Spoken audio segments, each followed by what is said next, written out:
Hey everybody, this is Captain Kyle. I'm here at Zenkaikon with Kari Wahlgren, very talented voice actress. You might know her as Jessica and the Spaceship on Rick and Morty, which is an awesome show. I really like it.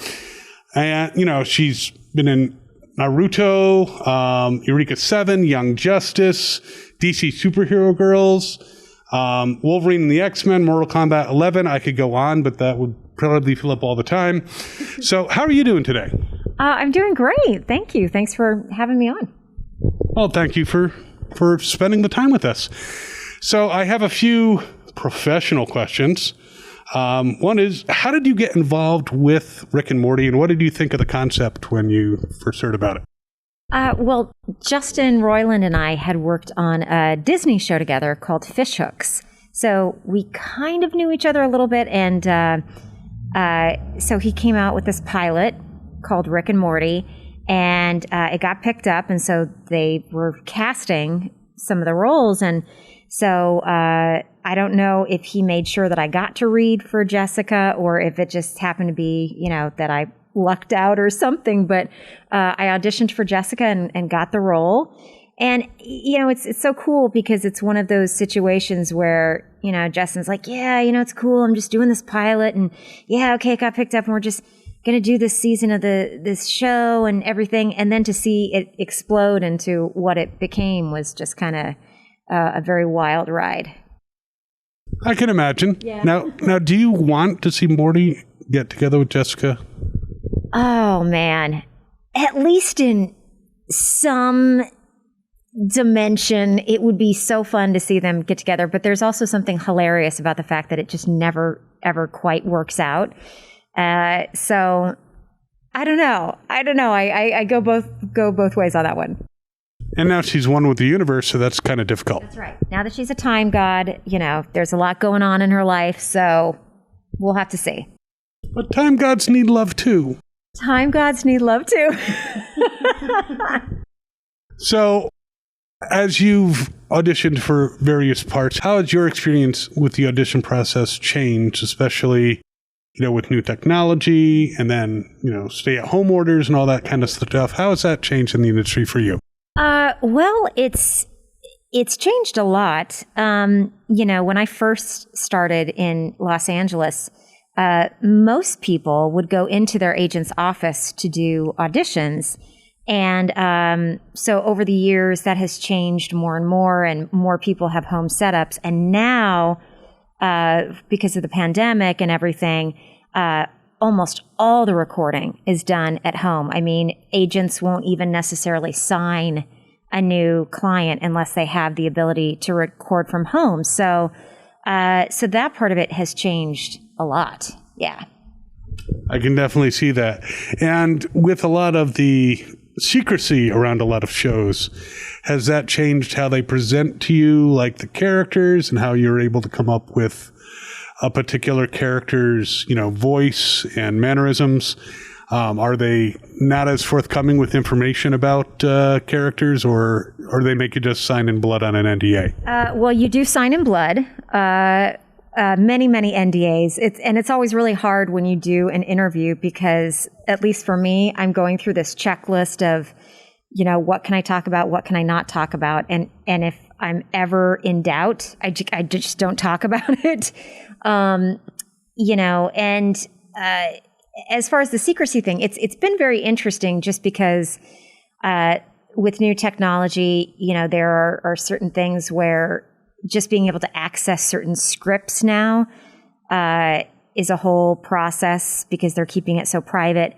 I think the most secretive situation that I ever had it happen was that I have like a home studio set up. I've got the studio, I've got my own microphone, the equipment and everything. And this company brought to my door a microphone, a brand new laptop, because they said, we don't even want to hook up to your computer. We don't want anything remotely connected to your stuff with this project. So I recorded the job on all of their stuff. And the second I was done, they came, the men in black came and picked it all up and took it away. and shot me with a dart in the neck, and I don't remember what the project is now. So I was going to say, were you wearing sunglasses when they right. did That's wow. That's quite a leap. Yeah, but there are so many spoilers on social media, and it's something that you really do need to be careful about. And though sometimes I think they leak things on purpose. I have a feeling sometimes that's strategic. Okay, so when you are in a character voice, when you select one, do you sometimes have trouble maintaining that character, especially if it's like a large or a long monologue or a long session? Do you sometimes find yourself slipping out of character, and how do you correct that? Usually, as long as they keep a voice reference for you in the studio, which 99.99% of the time they do.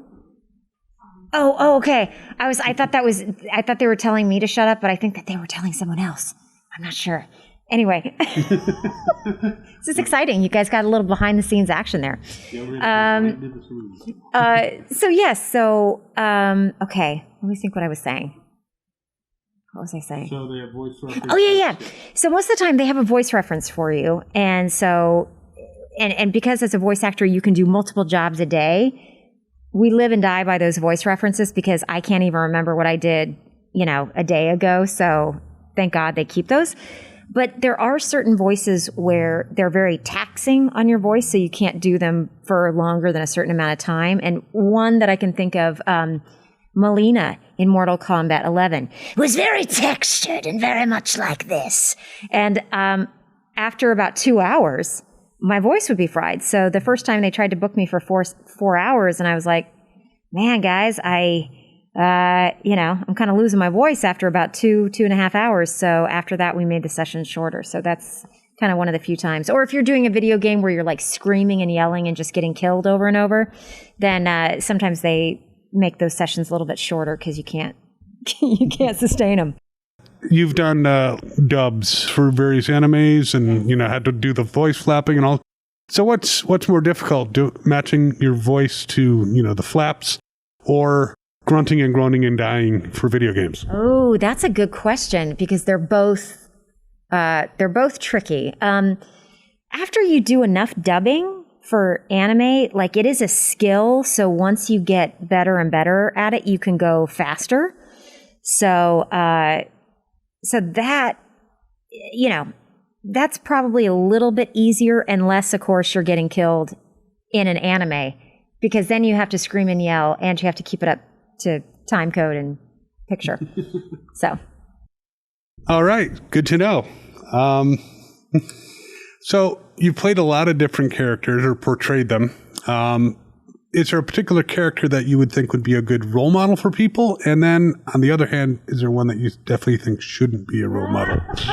Oh my gosh. Well, let's see. I mean, gosh, that's a hard one. I'm kind of going through this like Rolodex of characters. I think Tigress in Kung Fu Panda Legends of Awesomeness is maybe kind of a cool role model because she's very strong, she's very competent, very smart, but she also, is learning and learning to work with other people and be friends with them and stuff like that. So I've always thought that she was kind of a cool female character. As far as ones that you should not, there's such a long list, you guys. There's it's just such a long list. Maybe Anemone from Eureka 7. She was a little crazy and blew things up and stuff like that. And she was very sympathetic, but maybe you don't want to necessarily take your social cues from her. Yeah, she went a little overboard, maybe? Maybe a little overboard. Maybe a little bit. So speaking of Kung Fu Panda, and I asked this of Mick earlier, obviously very competent martial artist. Are you a martial artist in real life? I used to take Taekwondo when I was younger. I got up to like high blue belt though, so I was never a black belt. But I really enjoyed it. And I keep meaning to kind of go back to it, but once you get out of practice and you forget all the different forms and things like that, it gets a little bit harder to restart. But yeah, I did that for a number of years when I was younger. Cool. So you can relate to that particular character. Is there a character that you've played that is most like yourself? Kagami in Lucky Star reminds me a little bit of myself in, middle school or junior high, because she was like a little tightly wound and, a little bit of a dork and had this little romantic streak, but, kind of a nerd and, but she loves her friends and, has this kind of geeky side too. So I don't know, doing that show, she always kind of reminded me a little bit of myself when I was young. Very cool. Nice to be able to see yourself and put yourself out there. So you've been to a number of conventions and you're going to go to a few more. Is there an experience with a fan that particularly stands out to you? Man, I always tend to have at least one experience at each convention with a fan that is very moving. I'm hard pressed to just pick one, but at each convention there's usually some story that comes out as far as, this one show that you did was how my son and I were able to connect. Like that's the one thing that we could watch together. Or somebody would be going through medical treatments and, watching something or playing a game would be the one thing that they could do. And it's so touching to hear that, because when we record, we're pretty much recording in a room by ourselves with maybe an engineer, maybe a director, and you don't have any idea of how what you're doing affects anyone in the world, if it affects anyone. And you come to something like this and it's just so, it just kind of blows me away every time, because, there's something about finding your anime or your cartoon or your video game that you connect with, that really enriches people's lives, and to get to hear their stories is always just, it just moves me a lot. It's nice when what you do for work, and then you're realizing it's doing a lot more than just earning you a paycheck. It's entertaining and then sometimes helping people. With all your characters, you can see here at Zenkaikon there's a lot of cosplay. Yeah. If you were going to cosplay one of your characters, which one would it be? Oh, man. I change my hair a lot just in my actual life. And so the answer to this has changed over the years depending on what hairstyle I have. Because when I had a really short bob cut, I was like, man, Saya from Blood Plus. I could totally rock it. And then for a number of years, it would be something else. Now, I think maybe Saturn Girl. I think I could cosplay Saturn Girl from either Young Justice or Legion of Superheroes. That'd be cool. I don't see a lot of Saturn Girls around, so we need to bring her back. My big question to myself now is, would I cosplay the retro Saturn Girl with like the little skirt outfit and kind of more of the, the little flippy haircut, or more of the modern Saturn Girl with like the, tights and the big planet earrings and stuff. I don't know, you guys. You could always do both, one day. That's right. That's true. Now, do you have any projects coming up that you can talk about? Mental Rolodex, kind of going through. Can't talk. Oh, no. Actually, you guys, I was just about ready to tell you one, but I don't know if a new season of something has been announced yet. So just know that there's a lot of things in the works right now, and hopefully I'm going to be able to post about them very soon. All right. So, and we will put all the social media down in the description so people can follow you if they don't already. Is there anything you'd like to say to your fans as we wrap up? just thank you to all of you who have either played games or watched anime and cartoons. And,